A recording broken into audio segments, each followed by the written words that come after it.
was the first real sound that had ever been transmitted to a human ear by electricity.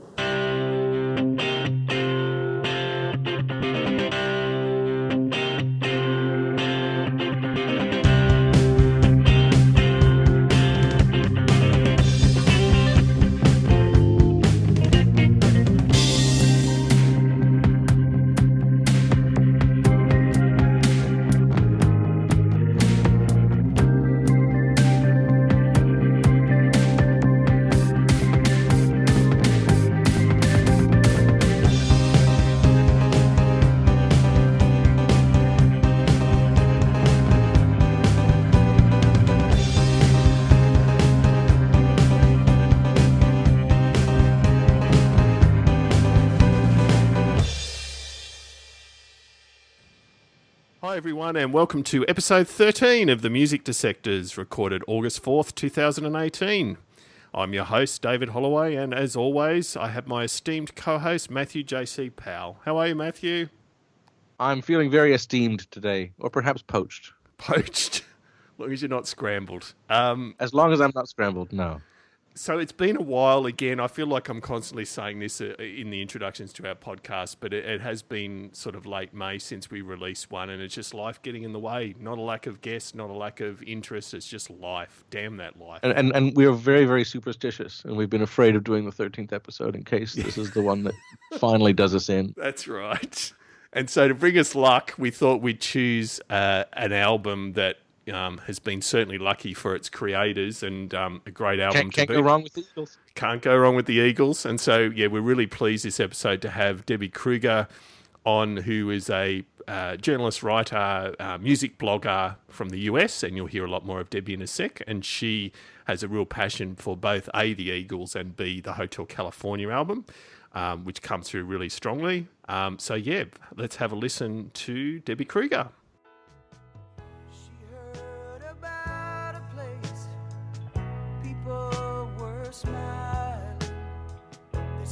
About the red man's weight, how they love the land. Hi, Debbie. Thanks so much for joining us. I think the hours are better for you there than they are for us at the moment. What time is it there? Oh, it's not too bad. I mean, it's rock and roll morning, so it's 11:14 in the morning. I can't really complain. But it is a Saturday. I mean, come on. That's true. Yeah, no, it's Friday evening, and it's pretty hot here in Santa Monica, California. Excellent. And as our listeners will be well and truly aware after a couple of sentences, you're maybe not as Australian sounding as me, as you mentioned when we first started talking, but you're obviously from Australia. Do you want to tell us a little bit about yourself and what you get up to and why you're now based in the US? Yeah, well, I'm a Sydney girl who spent a lot of years living in Byron Bay, and I came up through journalism. I was a writer for Variety in Sydney and London for some years back in the 80s. And then I went into publicity, PR, and I did a lot of different stuff, but I guess my key roles that people knew me for in the industry was heading communications for APRA, and doing all the APRA Music Awards, and also, as Matthew knows, my brief time heading PR for Apple when they launched iTunes. And I'm the author of a book called Songwriters Speak, where I interviewed a lot of the great, iconic songwriters from Australia and New Zealand. And lots of other bits and pieces. But, California, Los Angeles was always my mecca for music. And I used to do a radio show in Byron Bay called Debbie Does Breakfast. And I would drive our programming team crazy because I would play all this classic rock all the time. And they'd say, you sound too commercial. You sound too professional and too commercial, because everyone else in Byron was being kind of grungy or electronica. And and I would start my show every week with a Chicago song and an Eagles song, and finish with Take It Easy by the Eagles, and play a lot of deep cuts from Chicago in the middle, because I felt it was my duty to educate Byron Bay listeners in Chicago. And anyway, I was always a classic rock girl, and I used to come here so often. And eventually I found out that I was eligible for one of those green cards for extraordinary ability. So I applied for one and got it, and moved here nearly 4 years ago now, late 2014. And I didn't just immigrate to the United States, and I didn't just immigrate to California or LA. I actually immigrated to Santa Monica, very specifically, because you just can't take me away from the beach. So here I am, and I head up to Malibu every weekend to be a girl of summer and sit on the beach, and I just love it. I love it here, and I do PR and in all different areas, music and film and various bits and pieces. So you're living the California dream. Well, it's Trump-Erica, isn't it? So it's a bit of a nightmare. But it sounds to me, Debbie, like you've moved to Santa Monica, you're in California, you love the beach. I can't for a minute understand why you chose the album you did. Can you explain why that is? Well, but you see, Hotel California is not about the beach so much. You have to kind of fast forward to Don Henley's solo career and Boys of Summer to get to that, because he wrote that, driving along PCH and sitting there at Zuma Beach and up in just a quick subtitle for non-American listeners. PCH is the Pacific Coast Highway. Right. Excellent. And while we're on little intrusions, I'd argue, and this is for another podcast, that Boys of Summer is, if not the greatest, in the top 3 greatest songs written in the 80s. I think it's the greatest song of the 80s. Another great song from the 80s to completely... You better not get me started. Funnily enough, I loved Our Lips Are Sealed by the Go-Go's, and I saw them at the Hollywood Bowl. I saw them at the Hollywood Bowl last month with an orchestra, and it was just so bizarre. I moved here for music. When people say to me, why are you here? Because it's not easy. It's really not easy to get established here. It's like, why would you leave beautiful Sydney, Australia, with that gorgeous, the harbour and the Opera House and the Harbour Bridge, and you have free national health care? Why would you leave that? And I have one very simple answer, which is it's a long drive to the Hollywood Bowl. I'm going to the Hollywood Bowl next weekend. I don't know when this is going to air, so I might have already been by then, but I'm going to see Randy Newman with the Hollywood Bowl Orchestra playing 5 decades of his albums and at the Hollywood Bowl. I mean, come on. Yep. I saw back in May, I saw Paul Simon on his farewell tour at the Hollywood Bowl. And to be at the Greek Theatre or the Hollywood Bowl and see these legendary artists that are always playing, is why, ladies and gentlemen, that is why I'm here. Absolutely. I will put up with all the other stuff and the difficulties and the sheer nonsense of life in America to go to the Hollywood Bowl. And, I mean, your website, Debbie, which we'll link to in the show notes, shows that you do go to the odd performance at different venues. So count up for us, how many times have you seen the Eagles or their associated members?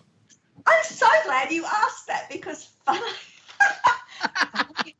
funnily enough, I sat here in the last half hour and did a little tally, because I thought, I wonder if they'll ask me how many times I've seen them. And believe me, I have not seen the Eagles anywhere near the number of times that diehard super fans who have always lived in America have. And 2 of my very best friends who run the Eagles Fast Lane, which is the top Eagles fan website and social media page online, they have seen the Eagles way more than 100 times. And I can't even tell you, I think they've seen Henley concerts maybe 60-something to maybe more. I don't know. They've seen a lot of shows. For me, I've seen the Eagles, including post Glenn Fry, 15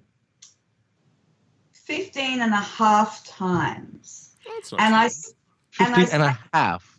Yeah, so the half is because, so the first time I didn't see them in the 70s. I was just a tiny bit too young to see them when they were in Australia in January 1976, which is interesting because my first ever concert was the Bay City Rollers in December 1975 at the Hordern Pavilion, supported by Andy Gibb. And my second ever concert was Queen doing the Night at the Opera show at the Hordern Pavilion in April 76. So really, I should have and could have gone to see the Eagles, but I didn't. And I can't say why that is. I just didn't. And but I saw them 3 times when they came to Australia in 95 with the Hell Freezers Overture, twice in Brisbane and once in Sydney. And then I was in LA for a year in 98, 99, and Glenn Fry was always a big golfer, and he was good buddies with Tiger Woods. And Tiger used to put on this benefit called Tiger Jam. And in 1998, Glenn Fry was the headlining act for Tiger Jam here in LA at the now no longer existing Universal Amphitheatre. And Glenn invited Joe Walsh and Timothy Schmidt and I think maybe Don Felder. And then at the last minute, it was announced that Don Henley would be there. So it became an impromptu Eagles kind of thing, only maybe a few songs, but that's why I call it a half, because it wasn't an official Eagles show. They came to Australia in 2004, so I saw them a couple of times in Sydney then, and then in 2008, I flew myself to London to see 3 shows at the beginning of their Long Road Out of Eden World Tour. And then back in Australia, they were in 2010. And then when they did the history of the Eagles, and Bernie Ledden joined them for that tour, I saw them at the beginning of that tour in 2013 in Vancouver, and towards the end of that tour in Las Vegas once I'd moved over here, not knowing that that would be the last time I would see Glenn Fry on stage or anywhere. I've seen, back in the 80s, Joe Walsh used to come to Australia a fair bit, and he played the Party Boys and everything. So I saw him a bunch of times, and I saw him maybe once or twice in the 90s over here solo. I had never been to a Don Henley solo concert until I moved here, because he only did his first ever solo tour of Australia early last year. So he released an album a couple of 3 years ago now called Cass County, a kind of country flavored album. And I saw him play in LA at the beginning of that tour. And then Glenn died. And I guess we'll talk about that. And I then became really, Don said, and their manager Irving Azoff said that they would never play without Glenn, so the Eagles was done. And so it became absolutely imperative for me, I felt, to see Don Henley wherever and whenever possible. And I just, I kind of went into a bit of a panic, and I thought, well, he seems like a healthy guy, but what if? I just can't not see him. So yes. I've seen Don now solo about 7 times since I moved here, and I've traveled to Texas a few times for those shows as well. And in fact, a year ago, he did a 70th birthday bash concert, which was amazing because he had Stevie Nicks and Patti Smythe and Joe and Timothy as well from the Eagles. And it was a wonderful show. But then the Eagles decided that they would continue on. And so I've seen 3 of those shows. I've seen one in Seattle, one in Detroit, and one in Portland just a few months ago. And then they're going to do 3 shows here in LA next month. So all being well, you could expect me to possibly be at 1 or 2 or 3 of those.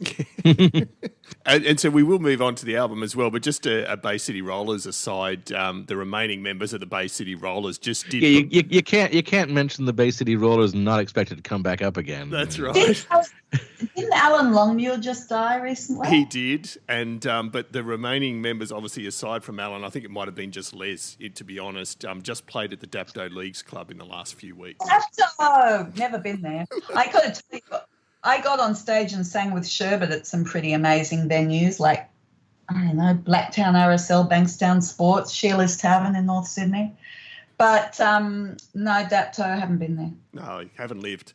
All right, so let's talk Hotel California. So a bit of, and you'll provide much better context than I, Debbie, but obviously this came at a time in 1976 where they'd had a massive amount of success. My understanding is their first greatest hits album had come out prior to recording this, and you're probably already aware of this, but apparently they had to invent the platinum status for albums based on the sales of the greatest hits album, so the pressure was on, and along came Hotel California. So do you want to draw a bit of a picture about why this was such a big album and what was going on for the Eagles at the time? Yeah, well, interestingly, I mean, because this is pretty much about, an album that's had a lot of meaning for me personally in my life, right? And when you invited me to do this and choose an album, for many, many years I'd considered the Desperado album to be my favourite Eagles album. And but Hotel California is the kind of album I realised, particularly after Glenn died, that if I was stuck out on a desert island and I was only allowed to have one album for the rest of my days to listen to, it would have to be Hotel California. And it's one of those albums that gets into your bloodstream and it's just there. It's part of my very existence. And in terms of the Eagles and the context, yes, they'd had 4 studio albums. They'd had Eagles, Desperado, On the Border, and One of These Nights. And then they brought out Eagles, Their Greatest Hits. And that was actually my introduction to the Eagles as such, in terms of my first Eagles album. And it did become, despite the people that think it was Thriller, the Eagles, Their Greatest Hits did become the top-selling album of the 20th century. Thriller retook the spot as the top-selling 20th century album only after Michael Jackson died in 2009. But up until then, the Eagles' greatest hits had been the number one. And the interesting thing is that if you think about it, it contains no songs from Hotel California, no songs from Long Run or anything afterwards. It was purely on the basis of those first 4 albums. So they were riding high, and there was pretty serious.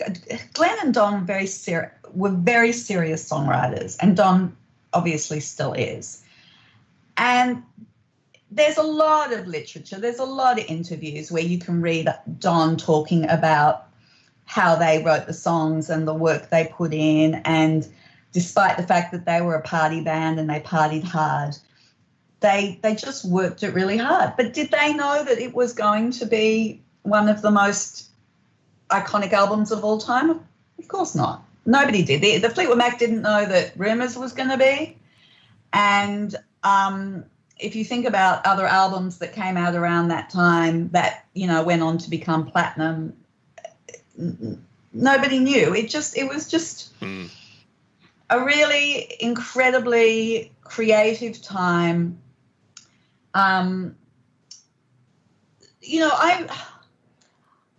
don't even know if it's important to talk about it from a critical point of view, because there are Eagles dissenters out there. There are people that can't stand the Eagles. And in fact, I was chatting to Matthew before we did this podcast, and I referred to a review that I'd like to quote from, that Bruce Elder, who a writer I greatly respect, who, I don't know, does he still review for the Sydney Morning Herald? He does here and there, yes. yeah. Yes. Yeah, so, and some of his reviews over the years just blew my mind, because I would be at a show and he would review it and I'd go, oh my God, he captured that perfectly. But he wrote a review of the Eagles when they toured in 2004 that was beyond nasty.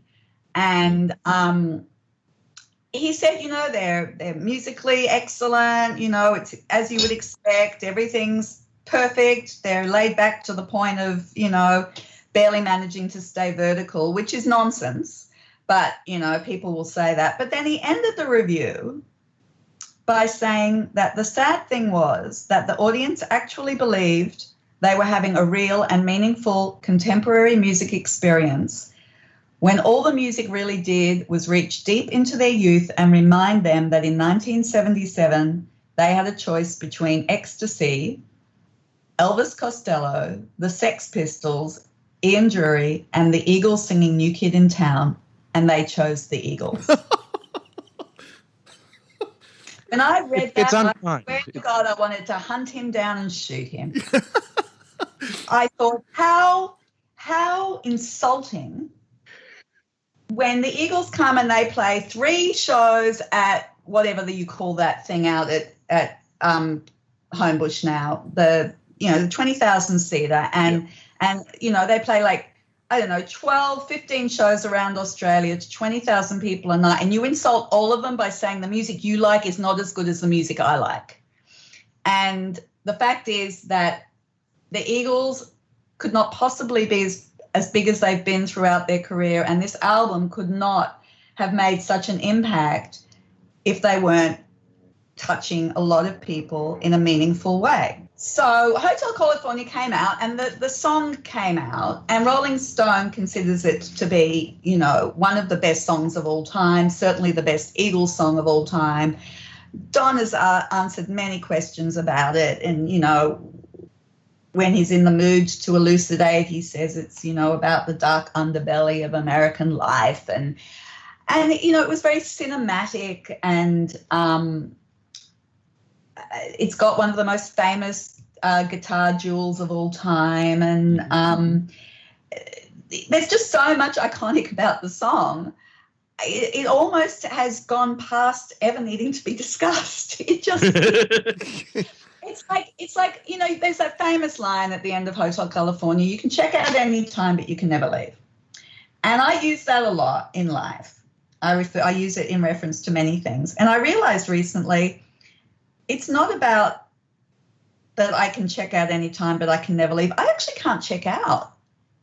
I just cannot check out of this band and this album. So I think it's like that for a lot of people that love the Eagles, and particularly those of us that bought the album when it came out. And before we got on this call, I went to my little record cabinet, my vinyl record cabinet, because when I moved here, I went through my old vinyl and I decided to keep all the ones that were that I had originally bought in the 70s and that had great meaning for me, some of which I just kept because I love the album cover, like the Boston album. And I've still got the original Grace Brothers plastic sleeve. So I keep it in my Grace Brothers plastic sleeve, my Hotel California vinyl album. It's like the late, great Ian Shedden, who I loved very dearly. He was a really, really great friend of mine, but we agreed on almost nothing except the fact that we liked being friends. And he was also very snide about the Eagles. It's almost like this fashionable thing in Australia, if you're a music critic, to be very derisive of the Eagles. And it's a very Australian thing because you don't get that over here. The critics love the Eagles here. And, well, I say that's a generalization, but I believe that the critics do love them. And certainly when Glenn Fry died, it came a week after David Bowie. So it was a very big news month. Yeah. But it was a very, very, very monumental loss. And they're very revered here in America. They are considered to be America's greatest ever rock band. So the fact that they are touring today, even with Glenn gone, selling bigger venues than ever, and they're in their 70s, it says a lot about how meaningful they and their music are. And so when somebody like Bruce comes along and makes a comment that isn't just insulting to the band, but that is insulting to the millions For the of audience. Yes. that love that band. It just really riled me. And Really you'll did. find most musicians too, even if they're not a fan of the Eagles' music, will have a lot of respect for their songwriting and musicianship. Well, and that's the thing. I mean, I was never a deep fan of Tom Petty, but I was devastated when he died, and I really regretted not having gone to see him because a week before he died, he'd done a series of shows at the Hollywood Bowl, and such respect for him and the band that he played with and the legacy they left behind. Look, when we want to talk about the album, but I just feel that it's more than just the album. It's so much a part of the band and their lifespan and their legacy, and it's the centerpiece. It's like It came at a sort of pivotal point. I mean, Bernie Leadon had just left the band. Bernie Leadon had left. Bernie Leadon had just left. He was the sort of country guy. The guy who wanted to be a country band. Joe Walsh, who was a rock guy, had just come in. Yeah. So it marked a kind of a nexus point. In a way, it's interesting that in 1976 they had those two albums. They had the greatest hits that kind of had the highlights of the Bernie Leadon years, and then Hotel California, which was the new direction of the band in a way. Both hitting at the same time, both of them hits, both of them coming at sort of this point where they had built up a huge following, and people were kind of, I think, interested to know, okay, what do they do next? Well, their greatest hits had been out for a while before Hotel California, I think. Only a few months. Really? Oh, okay. Yeah. You probably in front of me. I thought, maybe I'm wrong, I thought it had come out in late 75 as like a Christmas 75 thing, but I could be wrong. I just remember that it kind of coming on the back of the One of These Nights album. I used to listen to 2SM, which was the biggest radio station in Sydney, and every morning on the school bus, it'd be Take It to the Limit or Lion Eyes, and those songs were just, when their greatest hits came out, the songs just had a much longer shelf life on radio because they just kept playing them over and over and over. Mm. But what Hotel California just really, really signified was such a huge leap in the songwriting prowess of Henley and Fry, and their concerns and the things they were thinking about. And what's really interesting is that pretty much all of the songs on the album to this day have relevance, and they were so prescient. And if you go and see the Eagles today, they do play quite a number of tracks off Hotel California, and they're just not dated whatsoever, lyrically or musically. Don, when after Glenn died, Don reintroduced a lot of Eagles songs into his solo set, whereas previously he didn't want to play Eagles songs in his solo shows. And he would do The Last Resort, and he would do this huge preamble before it about how it was a song about manifest destiny, and he would tell the whole story of what inspired the song.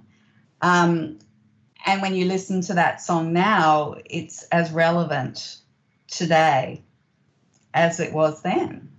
But we can, are we going to pick some of the tracks to talk about? Yeah, absolutely. So, I mean, probably just to kick off is, you alluded to it briefly then, Debbie, about hearing it on the school bus, but give us an idea of when you first heard the album start to finish and the impact it had on you. Well, I think, I was a teenager at high school, but on Sydney's glorious North Shore, Kalara High, give it a plug. I can't say I remember the first time I heard Hotel California on the radio, but I would have heard it on the radio first. And then I would have gone straight to Grace Brothers in Chatswood and bought the album for $5.99 or whatever it cost back in 1976.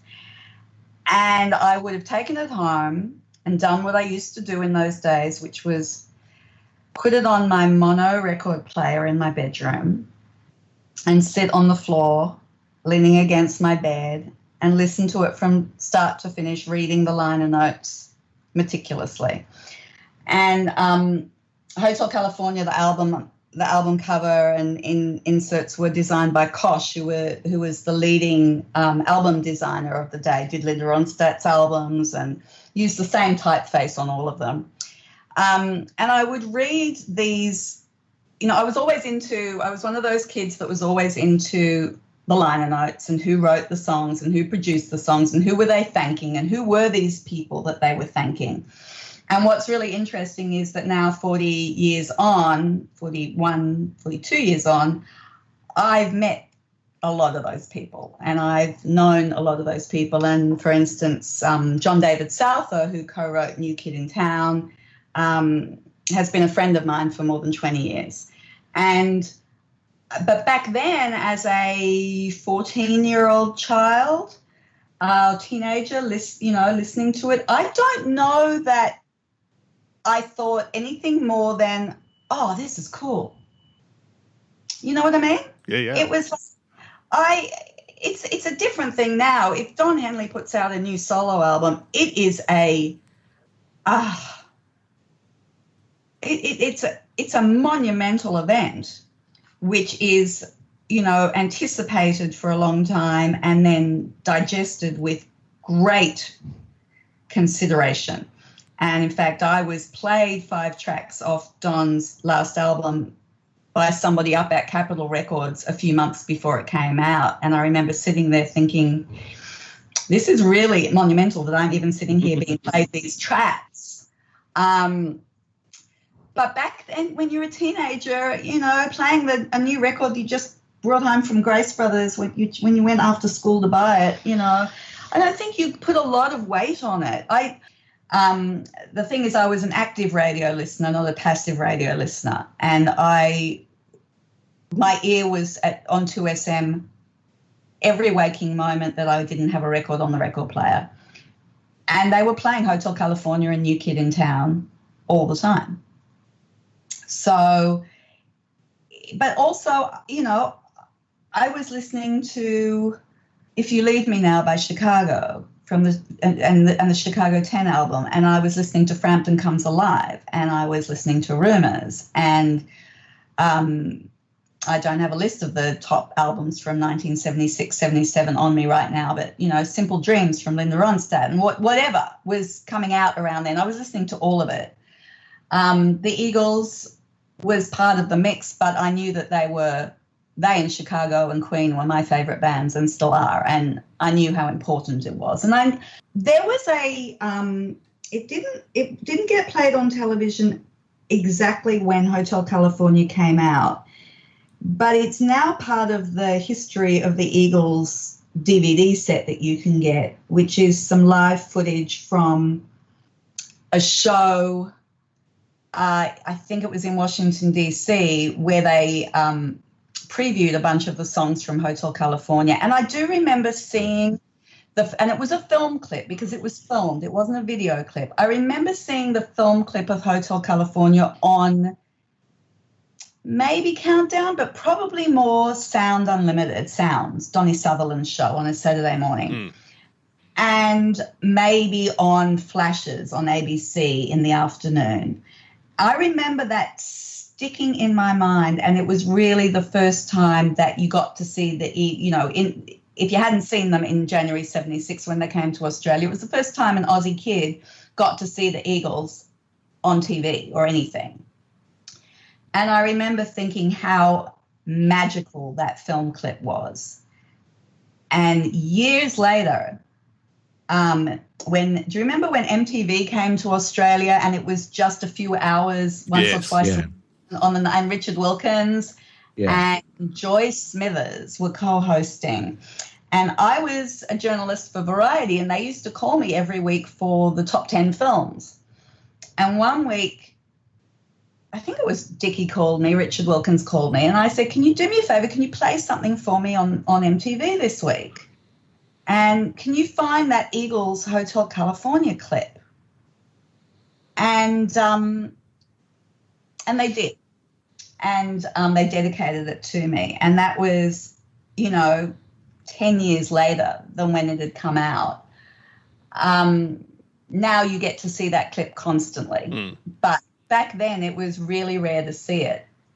So to go back to your point, at the time, 76, 77, it came, it made an impression, the songs stuck with me. And I played a little bit of piano, and I bought the songbooks for their greatest hits and Hotel California, and I took them home and I taught myself a little bit of Desperado, the song, and a little bit of Wasted Time reprise or reprise, depending on which accent you want to say it in, because they were real piano tunes.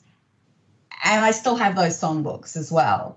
All I know is when I look back that the music made a very, very deep impression on me that was never going to be, I was never going to get over it. But I didn't know that at the time, because who knew that the Eagles would still be playing 40-something years later? Well, the Eagles certainly didn't. Well, no, because all those guys used to joke, well, we won't still be playing in our 40s, and Don just turned 71. If they still can, then they will. I mean, Paul McCartney is still out there performing, and it's a whole new world. We didn't know in the 70s that these guys, if they could stay healthy and active, that they would still want to go out there and play and charge us hundreds and hundreds of dollars. And send us and we'll pay it. That's the thing. Absolutely. And send us all bankrupt. Exactly. And that's a whole other podcast subject, surge pricing on Ticketmaster. But anyway, won't go there. It made an impact on me. It never went away. When their next album, The Long Run, came out, it was a very important thing, and that's a whole other subject. And when the band broke up, I was really upset. But Hotel California never, ever, ever went away. And it really is. It's arguable, isn't it, that Hotel California was, as well as being sort of the first step in the new direction that they were taking after sort of leaving behind country rock roots. It was the beginning of the end for the band, because it sort of set a mark. It set a kind of high watermark for them in terms of songwriting, in terms of the performance, and in terms of commercial impact. That it was going to be very, very hard for them to match or to top. And in a lot of ways, the Long Run. They went into recording The Long Run with a plan to make a double album. It was very, very ambitious. And immediately they kind of realized that they weren't going to be able to reach quite the goal that they had gone for in trying to top Hotel California, and they never quite managed it, did they? Well, I think they knew that they couldn't top it, and when Glenn died, Rolling Stone put out a special edition, Eagles: The Ultimate Guide, and Don was very involved in doing interviews for it, and he goes through, he does a Q&A on every album, and when he talks about The Long Run, he says that they were completely burnt out when they began recording Long Run. They were physically, emotionally, spiritually, and creatively exhausted. Their tank was empty. They'd been touring relentlessly, and they were in a pretty dark place despite the success they had. They knew that they'd reached their creative peak as a band together, and they were driving each other mad. But having said that, The Long Run has some beautiful songs on it. But Hotel California, I don't even know that they consciously thought we are now going in a new direction because we've lost Bernie Leadon and we've got Joe Walsh. I think in those days things just moved along organically, and Don and Glenn had just reached a point where their songwriting had become very, very. Sorry, there's like a low flying. Are you being attacked by a helicopter at this point? There's some low flying aircraft going outside my window here. I hate speaking on behalf of them in that way because I adore them and I write about them on my blog a lot, but I always keep my writing very personal and make it about my feelings, my impressions, my experiences, because if I was asked to sit down and actually write a critique of the Eagles albums, I would sit down and do that very studiously. But when I kind of converse and write about them, it's very much, this is my experience. So, because I think Don and Glenn have both spoken so much about their experience of writing it, but Don is a lyricist. I mean, it's musical, but he's a literate intellectual who loves words, and he's very specific. After his birthday concert in Dallas last year in July, the following day he did a very intimate Q&A for a bunch of people, a bunch of fans.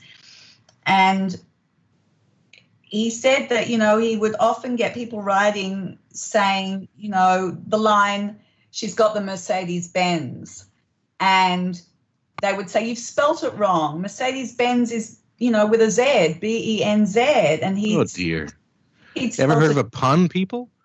No, but he wasn't punning. He was talking about the curves on a woman, Well, yes, I guess it was a pun because of the Mercedes, but he was very specific about wanting to describe, a classy-looking woman with curves. And he gets frustrated when people don't understand his intentions. So, but Hotel California is a very cinematic song.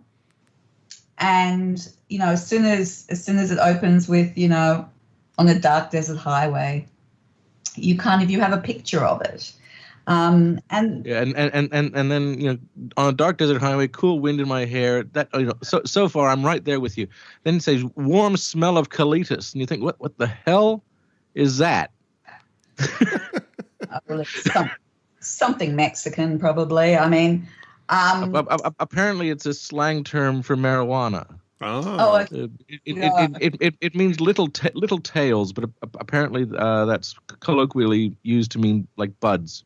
See, I have friends that would know so much more about the meaning of every lyric than me. It's interesting when I hear a song for the first time that I love the sound of, I usually am responding to the melody and the vocals and the feel of the song.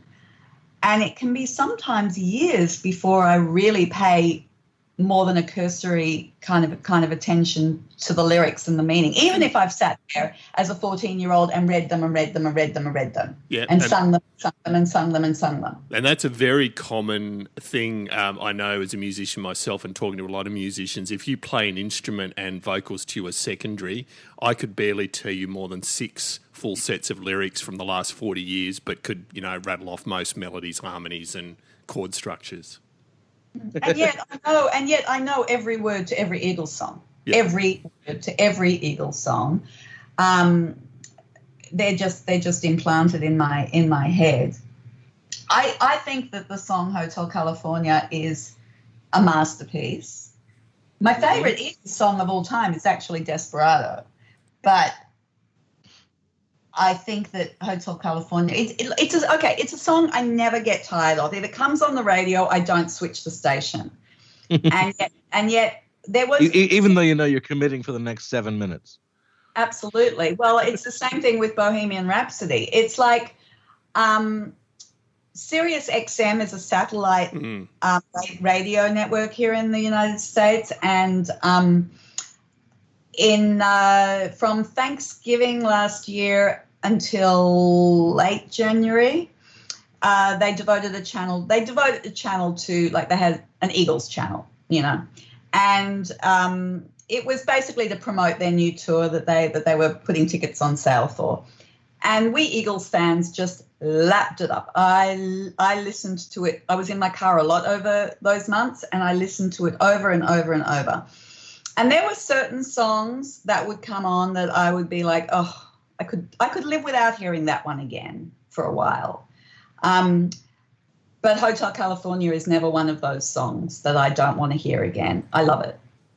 So, and Don Felder obviously wrote the music to that with Henley and Fry doing the lyrics. Well, I'm gonna just I'm just gonna qualify that. The fact is that Don Felder, and the story is told in several places. Felder was always making up riffs and little melody lines and putting them on cassette tapes and sending them to Don and Glenn. And most of the time they never heard anything they liked. But Don did like this particular one and thought we might be able to do something with that. Felder didn't sit down and write the music for the whole song.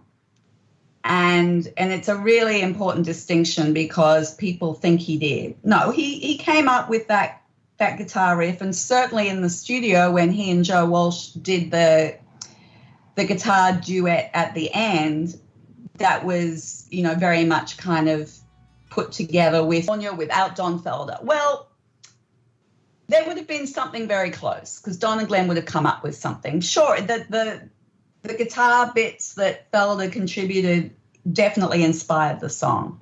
And some would argue that Jethro Tull fully inspired that music in the first place. What? That's very, very arguable. Yeah, I've listened. Very, very I've listened to it. So basically, Ian Anderson from Jethro Tull made the argument, I believe, not long after its release, that it resembles a song of his. I've listened to his song, and it resembles the chord progression. It does. It absolutely resembles a chord progression. But Ian Anderson himself, it's in a different key. From what song? Now you're testing me. I don't have it in front of me. I could tell you which one it is. I don't know about that. We used to know. If you listen to the Jethro Tull song, and I can't remember which song it is off the top of my head either. That's the one, yes. And if you listen to it with Hotel California in your head, then yeah, you can sort of think, hey, this sounds a little bit familiar. But otherwise, you have to want it, basically. Yeah, it's and Ian Anderson himself has been very open on it, that he agrees it's a different key, different tempo, whatever. It's really just the progression. But yeah, different melody, totally different song. It's just the same chord progression or similar chord progression. Yeah. Okay, guys, if you say so. I just don't want to give. The guy from Jethro Tull.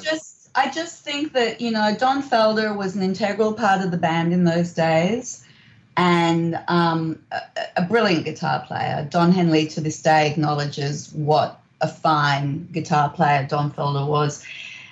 He wasn't a brilliant songwriter, and his contributions were significant, but not the be all and end all. That's all I'll say on that. But a beautiful song. That obviously it's one of the main songs that they play in the encore of any Eagles concert. I sometimes wonder how Don can bear to sing it yet again. And he said for many years he has a high tolerance for repetition, so he doesn't mind singing his songs over and over and over, and obviously the song is very meaningful to him also. And in fact, all the songs he wrote with Glenn Fry are very meaningful to him. But what's really wonderful is that when you're a diehard fan and you go and see a lot of shows and you're in an audience and you know that there are people that have maybe never seen the Eagles before or have only seen them maybe once before. And when I last saw them in Portland in May, I was sitting next to a 29-year-old guy called Ryan, and it was his first ever Eagles show. And I was so excited for him. And when they start playing the opening guitar chords from Hotel California and you see the face of somebody that's never seen them live before, it's really, really beautiful thing. And I think that's what keeps Don Henley and his bandmates inspired to want to keep singing it night after night. Absolutely. Believe it or not, too, beyond that first song, there's a bit of an album after that. So what, for you, Debbie, were the key tracks that really, I mean, I'm guessing you like them all, but what are some of the standouts for you that Well, I love New Kid in Town. I mean, anything Glenn sang, he had such a beautiful voice, and it's just such a beautiful song with a really bittersweet story behind it, and it was co-written with John David Souther, who is a fabulous. What's really interesting, and again, it's like I heard it at the time, I loved it, the song was on the radio, you know, notwithstanding Bruce Elder's feeling that hearing, you know, loving that song means that I didn't have any meaningful experiences in my life. The song has continued to have meaning, and its meaning now is really quite profound because it's now sung on stage by Vince Gill, the great country singer-songwriter and guitarist who plays with the Eagles now. And Vince sings it, but it's also a tribute to Glenn's son, Deacon Fry, who is performing with them also. And it's very difficult for me and a lot of my friends to listen to any Eagles song and not listen to it in the context of the whole 40-something years and not just think about when the album came out and when the song was a hit. Do you know what I'm getting at? It's a much bigger story.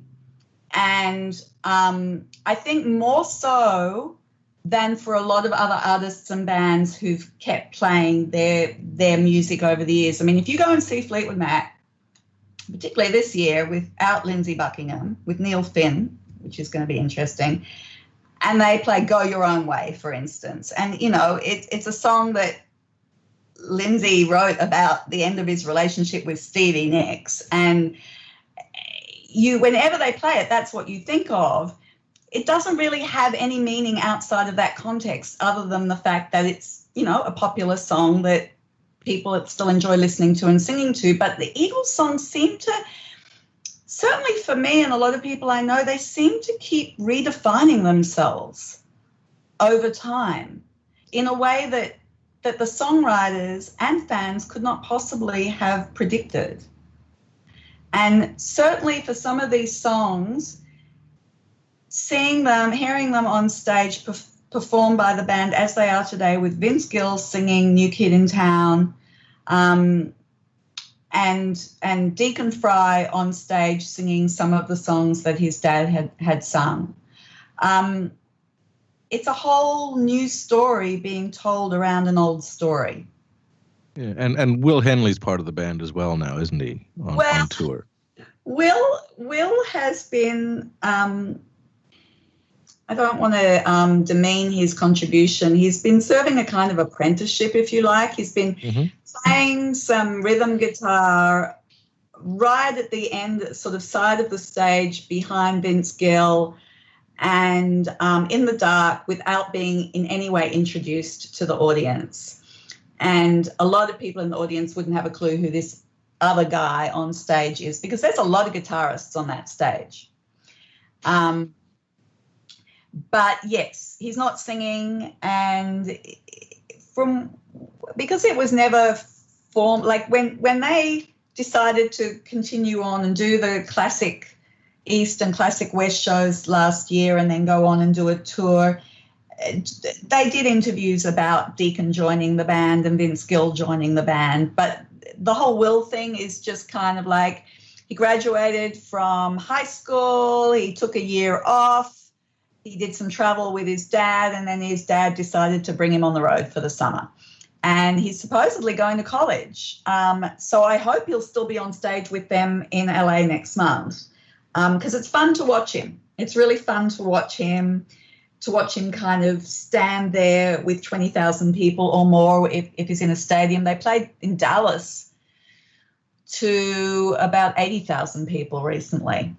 And just watching this kid on stage, he's a new kid in town, if you like. I see what you did there. It must be very daunting for him, and he's just sort of standing there doing it, you know. But a lot of the attention on stage is with Deacon. There's a huge, there's so much emotional, there's so much love from the audience to Deacon Fry, and it just astounds me how he stands there and is so poised and humble and brilliant. He really is very good up there.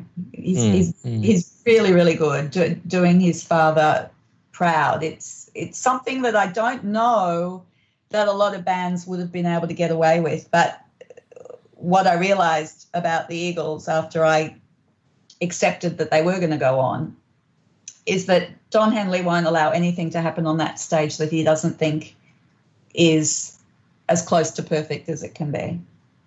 Yeah. And I think I don't. There's probably no link whatsoever, but I think what Springsteen pulled off with Jake Clemens after Clarence Clemens gave a bit of a template, and even with George Harrison's to some extent, just it can work, and it can work really well. Yeah, and Jason Bonham. It's just that Deacon is up front, centre stage singing, and you know, Glenn was the leader of the band. What the Eagles are lacking now in their stage performance is a real master of ceremonies, somebody who links it all together, who I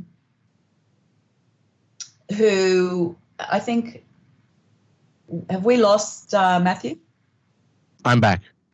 Okay, you can edit this out, right? What we've lost is that master of ceremonies who links it all together, who tells jokes, Glenn was very, very comfortable being the leader of the band, and Don is less comfortable. So there's less stage patter. But what you get is a lot of music. New Kid in Town is everything that Ben Skill sings with the band is sung beautifully. Take It to the Limit and Lion Eyes. But New Kid in Town, he does it very beautifully. And I loved the song in its day, and I love it. Yeah, that's something that's kind of lost, sort of post vinyl, isn't it? You had the song finished side A with Wasted Time, and then opened side B with an instrumental reprise of it. Of course, on the digital download or the CD or whatever, it just goes straight from the song into a reprise. Really? Yeah. Is this how it works? Isn't there supposed to be something in between? Well, yeah, there is. You're supposed to flip the album over. Yeah.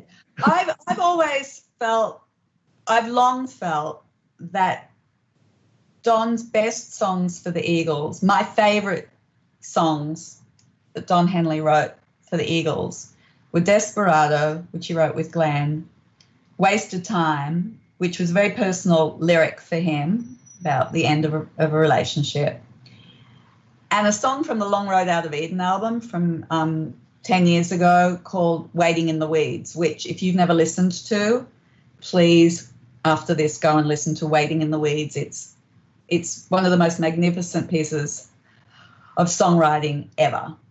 And Wasted Time did strike me in its day as a really, really beautiful song that I couldn't possibly at the age of 14 have understood the full weight of. But I love it much more than, say, Life in the Fast Lane, which is one of the Eagles songs that I could quite happily not hear again for a long time.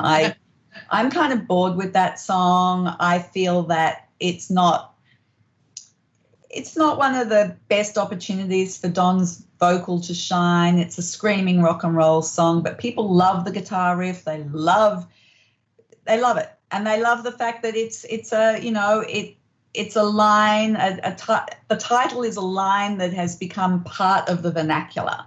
You know, Life in the Fast Lane, and Glenn tells the great story on the History of the Eagles documentary about where he got that title from, which was that he was riding around in a fast car with some drug dealer guy or something, and the guy was driving really, really, really fast. And Glenn said, "Whoa, what are you doing?" He said, "Man, it's life in the fast lane." And that literally happened. So But I love Wasted Time. I love it, love it, love it. It's beautiful. And Don was doing it in his solo shows before the Eagles started playing again last year.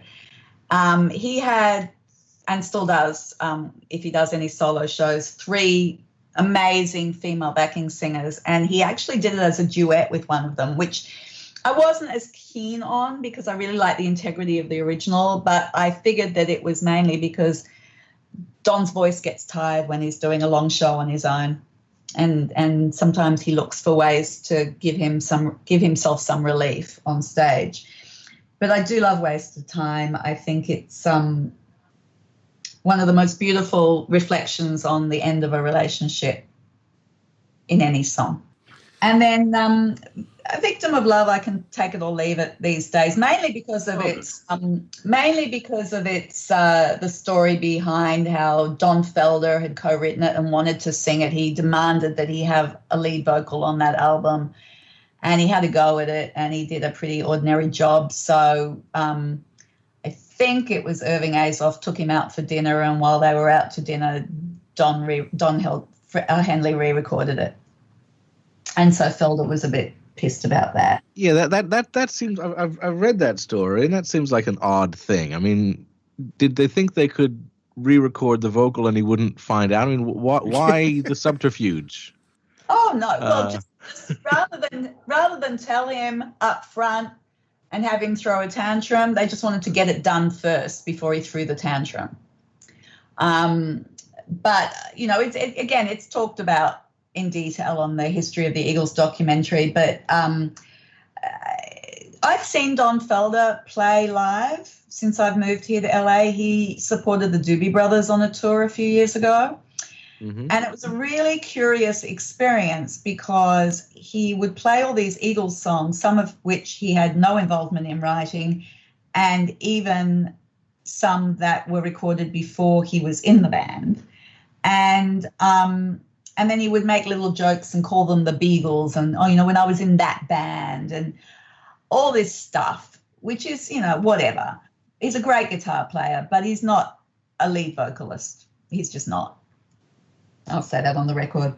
So, in fairness, I mean, Desperado has become a staple of Joe Walsh solo shows as well, and he had nothing to do with that one. Has it? Yes. Oh, well, I think Don likes Joe and just gives him a pass on those sorts of things. But Desperado is I could do a whole podcast just on that song. Desperado,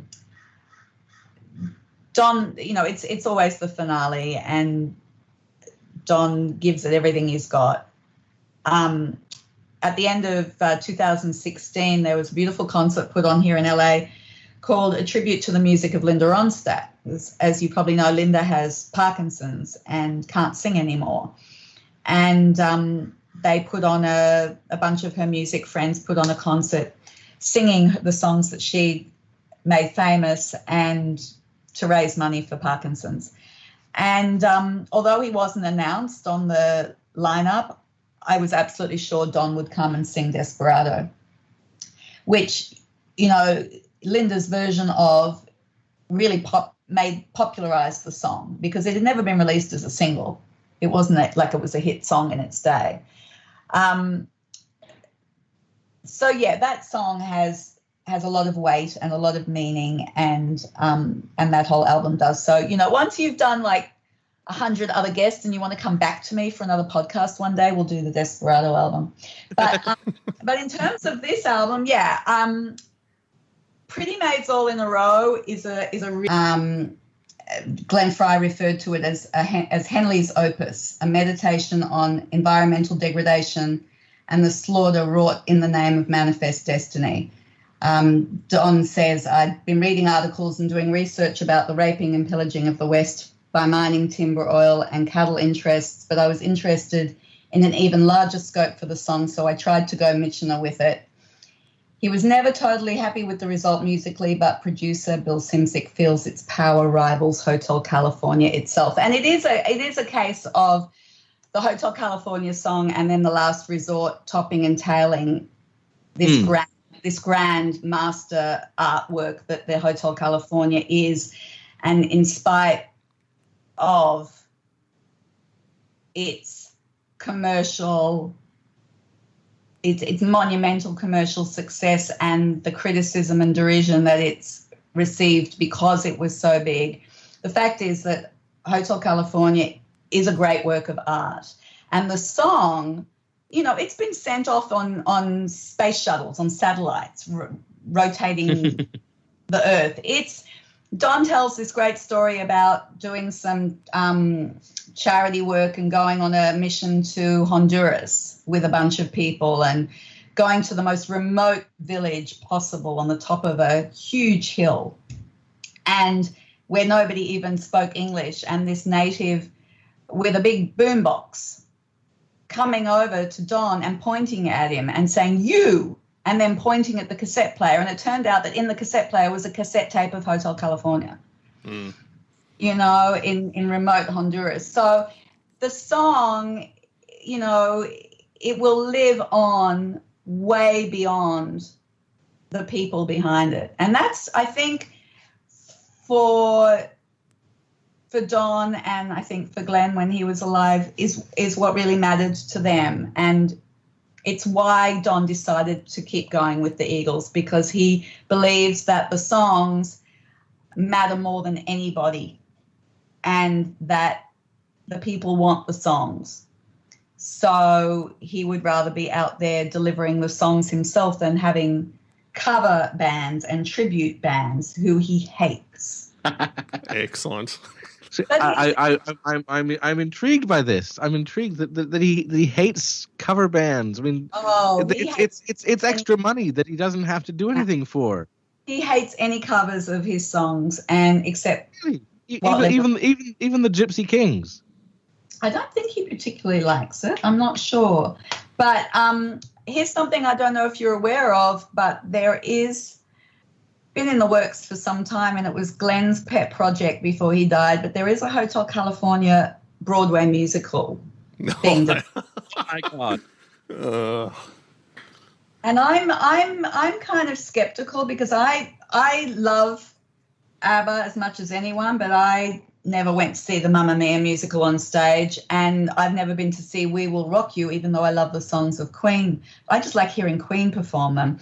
So I'm kind of skeptical, but I think Glenn's strategy was simply that one day we won't be able to perform on stage anymore.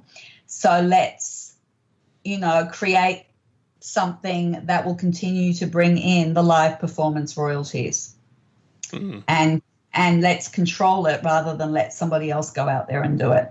So it is something that separates the singer-songwriters from the performers, isn't it? I mean, you write a song and it's your song forever, even if it's not you performing it. Whereas, you know, you have a big hit with a song that somebody else wrote. Well, eventually somebody else is going to do a version that's better than yours. You know, there's a lot to be said for singer-songwriters. Absolutely. Well, there is. And I'd like to thank Glenn Fry particularly for his work on Hotel California, so that it meant that the Venga Boys didn't go out on the space shuttle. So that alone is an important point. And just for the statistic nerds, before we wrap up too, Debbie, Hotel California, the album, is the 18th. I was just looking up biggest selling album of all time. Obviously, the greatest hit's been number 2 now. Just ahead of Hootie and the Blowfish's Cracked Rear View. That's so sad. I thought you'd like that. But, you know, But it's Hootie. Everybody loves Hootie. No, I don't. I do want to say, and I'm quite unashamed about this. It is my truth. Everyone's got their, you know, their artist that has been lost and whose loss devastated them. And for many, many people, it's the John Lennon thing. And I remember where I was when I heard John Lennon died, but I wasn't the Beatles devotee that other people were.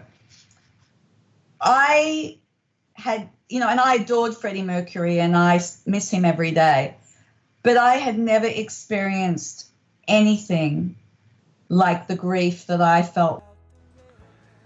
So there we have it. That was one passionate person about the Eagles, Matthew. There has to be one, hasn't there? Yes. No, look, I joke, but no. I think Debbie's love of the Eagles, lifelong love of the Eagles, comes across there, and I don't think she's alone. No. I think the Eagles maybe get a bit of a rough trot from the too cool for school crowd. They do, but it's good to see somebody who's unashamed to be passionate about what they're passionate about. Agreed, totally.